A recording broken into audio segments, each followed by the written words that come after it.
Ivoiriens, mes chers compatriotes, l'heure a sonné. L'heure de prendre en main nos responsabilités a sonné. Il faut qu'on se tienne prêt à nous lever comme un seul homme pour faire barrage au référendum constitutionnel en préparation. Car nous avons été roulés dans la farine par le chef de l'État Alassane Ouattara.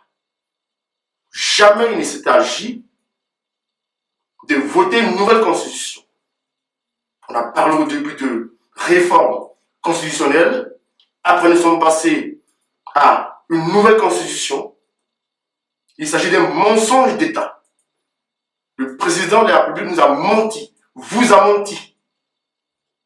Il s'agit simplement d'une nouvelle constitution afin de s'éterniser au pouvoir.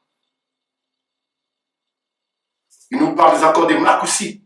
Jamais un accord de Marcoussis ni de Ouagadougou n'a préconisé une nouvelle constitution.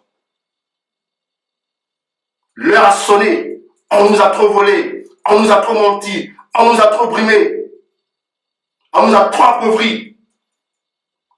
La dictature se répand partout, dans nos villes, dans nos villages, dans nos maisons. L'insécurité est galopante, la cherté de la vie. L'heure a sonné, car dans son discours à la nation, le chef de l'État nous a roulé dans la farine. Les problèmes de la nation n'ont pas été réglés. Le problème de la hausse des prix de l'électricité. On s'attendait, dans son discours à la nation, que le chef de l'État annule purement et simplement cette hausse qui n'a aucun sens. Alors que la Côte d'Ivoire augmente l'exportation de l'électricité au Burkina Faso, on se serait attendu à ce que les prix de l'électricité baissent en Côte d'Ivoire. C'est une donnée économique élémentaire. Mais non, les prix de l'électricité augmentent en Côte d'Ivoire. La vie augmente en Côte d'Ivoire, l'achat de la vie augmente en Côte d'Ivoire. Trop, c'est trop. Ivoiriens et Ivoiriennes, vous ne devez pas payer vos factures de l'électricité jusqu'à l'annulation pure et simple de cette hausse des tarifs d'électricité. Il n'est pas question de payer facture d'électricité. Nous devons nous lever comme un seul homme pour exiger l'annulation pure et simple de ces mesures fantaisistes. Le président de la République se comporte comme s'il était le président du Burkina Faso. Il est prompt à régler les problèmes du Burkina Faso des étrangers. Prenons le cas des guerpilles. Chaque jour, des familles sont déguerpies en Côte d'Ivoire, spoliées de leurs maisons, de leurs habitations, sans aucune compensation.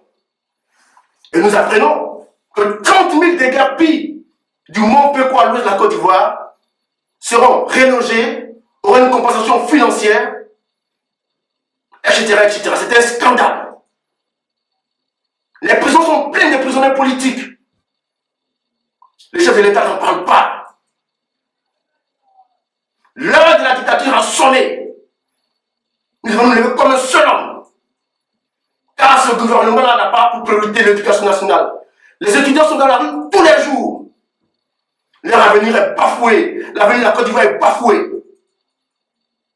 Tenez-vous prêts, peuple de Côte d'Ivoire. Bientôt, l'heure du soulèvement populaire a sonné. Tenez-vous prêts à recevoir le mot d'ordre. Car vous serez amenés à prendre vos responsabilités en vous soulevant comme un seul homme pour empêcher les référendums constitutionnels de se tenir. Il n'est pas question de le boycotter, il faut empêcher qu'il se tienne par tous les moyens démocratiques. Et vous ne payez point vos factures de l'électricité jusqu'à l'annulation pure et simple de cette hausse des prix fantaisistes. Vive la Côte d'Ivoire! Que Dieu bénisse et protège la Côte d'Ivoire. Je vous remercie.